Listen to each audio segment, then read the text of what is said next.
You had a great weekend. I sure did. Let's see. The Lakers won the NBA championship over the weekend. The Eagles won the NFC East over the weekend. And Aaron Rodgers won MVP over the weekend. Wow. Congratulations. I did win a case. Over. I did win a case off you because you did. took Buffalo. It's down to 39 cases that you owe me. Way to go. If I have to get them back one by one? Somebody I'm going to bring up on this show owes me a case. Seriously. You are happy today. Oh, yeah. Had a good old time. Good old time. Oh, in here. Lots going on. We're taking in all of the Halloween fun around here. Plus, we have so much to get to. I know. Are you okay? I paper cut myself. I'm having a terrible day. Yeah. It's spooky in here. Don't worry about it. It'll be even spookier when you miss the playoffs. Can we continue on for this one, guys? Sure. All right, we've got a lot to get to today. Does Brady or Belichick deserve more credit for Belichick's 300th win? And should Dak give the Cowboys a discount on his new deal? Skip, I want to know what you have to say about that. We are going to start with Aaron Rodgers and the Packers from last night. It was a back-and-forth game. Even with Patrick Mahomes sidelined for KC, Aaron Rodgers threw for over 300 yards through the air with all 3 touchdowns going to running backs. It's the second week in a row that Rodgers has had over 300 yards passing with at least 3 touchdowns. The Packers would go on to win 31-24 and are now 7-1 on the season. So, Shannon, how impressed were you with Aaron Rodgers last night? Skip, I'm running out of adjectives. Really? I don't know how many more times. I got a few. I bet you do. I don't really know how many more times I can keep saying this is a virtuoso. This is magnifico. Skip. What you're seeing, do you understand what you're witnessing? Do you realize that you are in the presence of greatness? That you're watching historically great Aaron Rodgers? Do you realize this? I don't. You're asking me a question. Can I answer? No, I don't want you to answer just yet. It's not your turn. It's my turn. Skip, look. When you watched this guy play last night, and I'm not just talking about currently playing, he made a few throws last night. In the 100-year history, there are only a handful of guys. Really? And that's if you got a small hand. That's how, that throw that he made for the touchdown in the back corner of the end zone, the one that he hit Kumaro, only a handful of guys can make that throw. First of all, only a handful of guys would even attempt to make that throw. What separates him? Every quarterback can throw on balance. If you give them a clean pocket and there's no pressure and you just let them drive the football, they can complete 65, 70% of their passes. But what separates him from all the other quarterbacks, and like I said, he's the most gifted thrower of the football that I've ever seen, and I've seen a lot of guys. But the way he can, and the accuracy in which he can throw off balance, Skip, do you realize, did you see the throw that he made in the corner of the end zone? Did you witness that? Do you want to show it to me? Yeah, DJ, drop that track. Because, I don't really, Skip, me, I don't really come out like you. You like to have all that video. I don't like to do this. But, Skip, look at this. Skip! Can I talk, or do you? No, I don't want you to talk just yet. Skip, but what makes this so amazing, and the really good ones have a great grasp and a great understanding of this. The game will dictate whether or not I need to be great or do I need to be a manager. And we had an anonymous GM or anonymous source says, I don't know if Aaron can do it anymore. I need that same guy. You can keep that anonymity, but I need you to come out and say, I apologize, Aaron. Really? I was dead wrong about you. You have not lost a thing. And what makes this so amazing, because every day I come out here and I hear a guy tell me, there's a guy up in Foxborough that can pick 3 guys out of the stands. Where are they from, Skip? Dorchester. Dorchester. He did it again last night. He made them come down in a driving rain and say, could you guys help me here? Because I don't have any receivers. What's going on here is that this guy, Aaron Rodgers, is doing this without his number 1, Devontae Adams. Now, Valdez Scantling, he's a 5th-round pick. Geronimo Allison, undrafted free agent. Kumaro, undrafted free agent. Lazard, undrafted free agent. Now, I know a guy that if he doesn't have his number 1, if you remove that hedge, Michael Gallup, if you remove Amari Cooper, he go to hell in a handbasket. I don't even know why I brought that up. We're talking about Aaron Rodgers. What I saw last night showed you why, Skip Bayless, his neck and neck. It's neck and neck. He running, and Russell Wilson running for MVP. Because what you saw last night let you know what he needed to do. They got constant pressure, and it didn't matter. He should have had 4 touchdowns. Jones stepped out of bounds on 1. Lazard, that was a touchdown. Aaron wanted his head coach to challenge that. That was a touchdown to Lazard. But he said, you know what, guy?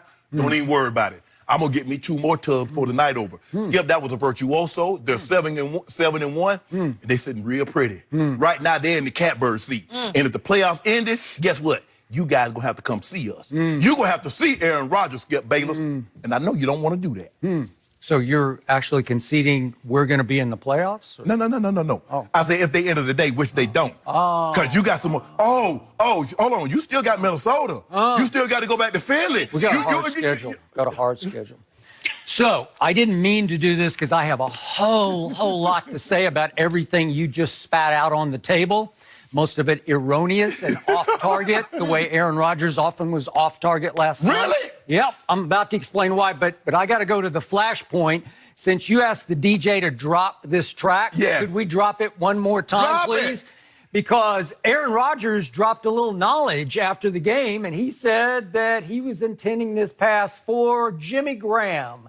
He must have overthrown Jimmy Graham, which is hard to do, by 10 yards. He said it was intended for Jimmy Graham. No, that ain't what he said, Skip. That ain't what he said. And he said, the wind actually helped me because I did see a flash of another jersey back there. I saw a flash, but he intended the ball for Jimmy Graham. So he's falling down, no look, blind pass, sidearm pass, which is outrageously dangerous. I immediately tweeted that was really dangerous and really lucky. You can go back and look at my timeline if I didn't tweet that, because it was the luckiest pass he may have ever thrown. And his new head coach dared to say after the game, that might be the best pass I've ever seen live. Thank you. And I guess his head coach had not had time to confer with the quarterback, who was trying to just whip it blindly to Jimmy Graham, who's, how tall is Jimmy? 6'8", 6'7", and he was hoping to high point a throw to Jimmy Graham that he could just go up into the night sky and snatch it, and he threw it 10 yards too far for him, and look what Aaron found, because look what the backup running back found, because the backup running back just happened to be right on the back line, right on time. What are the odds on that? What are the odds that that wasn't a red jersey standing back there waiting for the football? It's about a 50-50 toss-up, so that's about as lucky as you can get under the circumstance, because at that point the game was tied. That put them ahead 24-17. Yes. Now, back to the question at hand here. Sure. I don't even think that Aaron Rodgers is the MVP of his own team. If you want to make a case for the other Aaron, if you want to make a case for Aaron Jones, you got me today, because every time I watch Aaron Rodgers, I get more and more impressed by Aaron Jones. He took the game over last night. Look at that throw. That's a walk-it throw. 226 yards total. And again, he can run it, and he can really catch it, and he can flat out fly at about 205 pounds.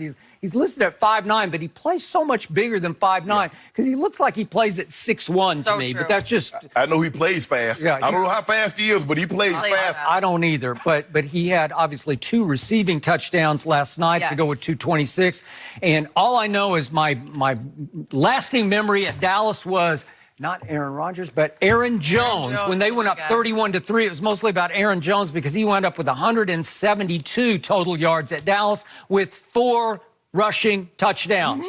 Every time, even last year, 2017, when my team was ahead at halftime, do you remember this? My team was ahead 21-12 over Aaron Rodgers at halftime. And who took over the game in the second half? Somebody named Aaron Jones, who I'd never even heard of, out of UTEP. He was a Cowboy fan for life, and he took that game over in 2017. 180, he had 107 rushing, 75 catching. I said, where did he come from? Because he killed me in the second half, and my team crumbled with no Sean Lee on defense at that point and lost that. You had a quarterback, though, so what did he do? So let's go back to Aaron Rodgers here, shall we? Yes. So now in back-to-back games, the guy that you are making a case is the new front runner for MVP has gotten to face what Pro Football Focus called in Oakland the worst defense in pro football. And I had to read all week, this might have been Aaron Rodgers' greatest game at Lambeau Field. Okay.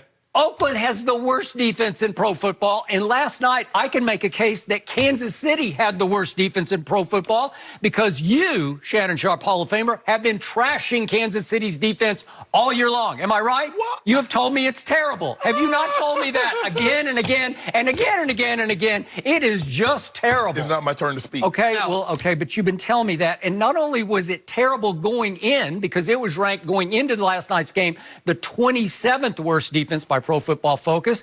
It was down two of its best pass rushers. There was no Frank Clark or no Chris Jones last night. And right away, Alex Okafor, their defensive tackle, who was second on the team in sacks, he was lost for the rest of the game. They're already down cornerback. Kendall Fuller was out. And then on an early play, Bashard Breeland had an Aaron Rodgers pick right in his hands. Do you remember this throw? It hit him right in the hands, and he dropped it and fell on his shoulder and was lost for the game. So now you're down both starting cornerbacks. You're down your three best pass rushers and both your starting cornerbacks, and you're telling me it's a, what did you call it? Virtuoso against a bad, wait a second, a bad defense without 5 key starters, both cornerbacks and 3 pass rushers, and you're telling me virtuoso by Aaron Rodgers? Baloney! What are you doing? You have turned him into the LeBron James of the NFL. Now, see, this is the problem that you see. Me and you, when we butt heads, this is the